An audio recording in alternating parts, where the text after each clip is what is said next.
अस्सलाम वालेकुम। अभी हम शेड्यूलिंग एल्गोरिदम में से एक एल्गोरिदम देखेंगे, प्रायोरिटी शेड्यूलिंग। प्रायोरिटी शेड्यूलिंग और बाकियों में फ़र्क सिर्फ यही है कि इसमें एक प्रायोरिटी का कॉलम दिया जाता है।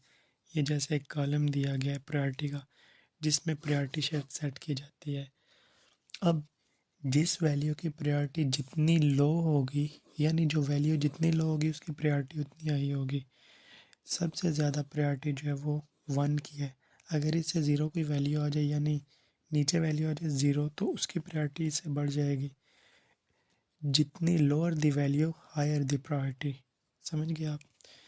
तो इसके मुताबिक डिफरेंस मतलब यही है इसमें। सो अब इसको सॉल्व करते हैं। बाकी ये सबसे सिंपल एग्जांपल है, बहुत सिंपल, जिससे आपको प्रायोरिटी शेड्यूलिंग की बेसिक समझ आ जाएगी। इसके बाद फिर थोड़ी सी कम्प्लेक्स वाली एग्जांपल करेंगे। सो सबसे पहले देखते हैं इसका गैंट चार्ट बनाना है। गैंट चार्ट किधर बना लें? इधर नीचे गैंट चार्ट बना लेते हैं।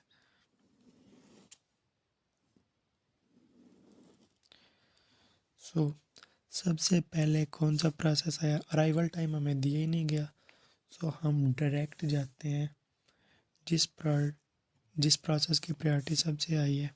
सबसे हाई प्रायोरिटी इधर P2 की है। जैसे कि बताया कि lower the value higher the priority. P2 की प्रायोरिटी जो है वो सबसे हाई है। सो P2 का बस टाइम कितना है? 1। ये चलेगा 0 से लेकर 1 तक।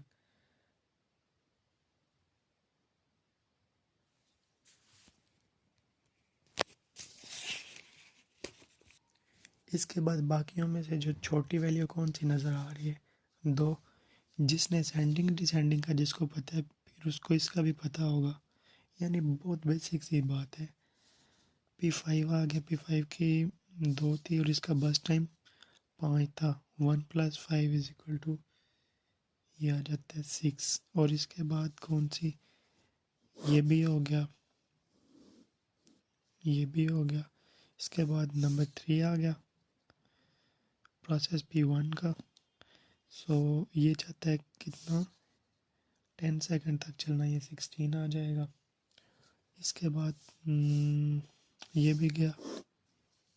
इसके बाद P3 आ जाएगा। P3 चाहता है 2 सेकंड तक के लिए चलना।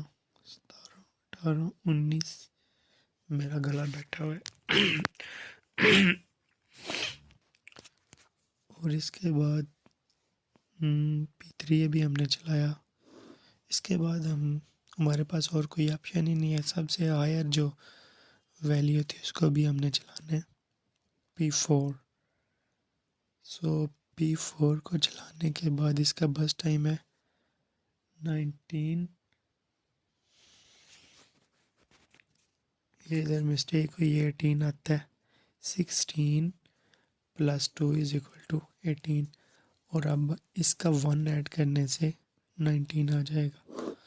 सो सारा का सारा सॉल्व हो गया।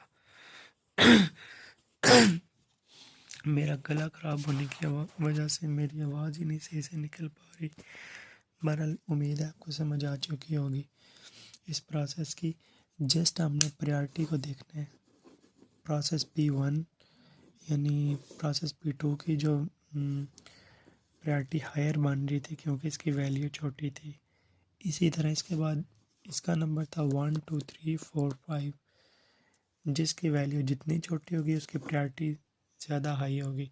इसके अलावा एक और भी कंडीशन हो सकती है, वो ये कि अगर पेपर में ये कहा जाए कि जिसकी वैल्यू हाई है उसको ज़्यादा प्रायोरिटी देनी होगी, लेकिन वो कंडीशन अलग से बताई जाएगी। अगर कंडीशन नहीं बताई जाएगी तो ये वाला रूल ही अप्लाई होगा। ओके हो गया। अब इसका वेटिंग टाइम देखते हैं। बहुत सिंपल है इसका वेटिंग टाइम निकालना। सबसे पहले P1 ने कितना वेट किया इधर से पता चलेगा। इतना वेट किया 6 सेकंड तक। उसके बाद उसको CPU मिला। ये देखिए यहाँ से बाद ही उसको CPU मिला है ना। यहाँ तक वेट करने के बाद ये इतना टाइम वो चल रहा है। सो P1 ने 6 सेकंड तक वेट किया। और P2 ने कितना वेट किया, अब आप खुद बताएं। P2 ने शुरू में सबसे पहली बारी P2 को मिली तो इसने 0 टाइम वेट किया। P3 ने कितना वेट किया, 16 सेकंड तक वेट करने के बाद उसकी बारी आई।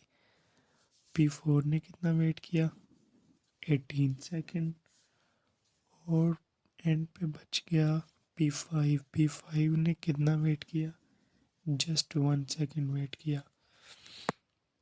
इसके बाद टर्न अराउंड टाइम निकालना बहुत ही आसान। इसका फार्मूला क्यों नहीं था, क्योंकि इससे पहले ये चला ही नहीं है।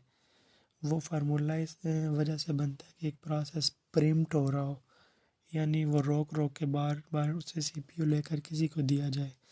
अगर बिल्कुल सिंपल है तो इसका फार्मूला यही होगा कि जितनी देर इधर से देख लें, जितनी देर चला है उसका जितनी देर उसने वेट किया और उसके बाद उसको सीपीयू मिला, उसका वो वेटिंग टाइम होगा।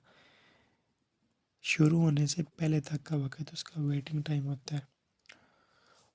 और अब टर्न अराउंड टाइम का फार्मूला बहुत आसान है, waiting time plus burst time. So waiting time इसका क्या है, 6 + 3 इज इक्वल टू 6 + 3 किधर से आ गया, 6 + 10 आएगा। बस टाइम तो ये है, 6 + 10 is equal to 16। 0 + 1 is equal to 1 ही आ जाता है मेरे ख्याल से। 16 + 2 is equal to 18। 18 + 1 is equal to 19 and 1 + 5 is equal to 6। 19, 18 और 1 और 16, ये टोटल बनता है जी 60। And 60 divided by number of process 1 2 3 4 5 is equal to 12। और इसका एवरेज वेटिंग टाइम, ये एवरेज टर्न अराउंड टाइम निकालना है हमने। और एवरेज वेटिंग टाइम निकालने से के लिए हम सबसे पहले इसको प्लस करेंगे, 41 आ जाएगा। और divided by number of process 5 is equal to 8.2। ये थी बहुत सिंपल एग्जांपल, जिससे ये समझाना मकसूद था कि प्रायोरिटी शेड्यूलिंग कैसे वर्क करता है। इसके बाद इसकी थोड़ी सी एडवांस लेवल की एग्जांपल देखेंगे। होप सो आपको समझ आ चुकी होगी बेसिक की के प्रायोरिटी शेड्यूलिंग वर्क किस तरह करता है। बेसिक इसमें डिफरेंस यही है। इंशाल्लाह नेक्स्ट मिलते हैं। ओके, अल्लाह हाफिज़।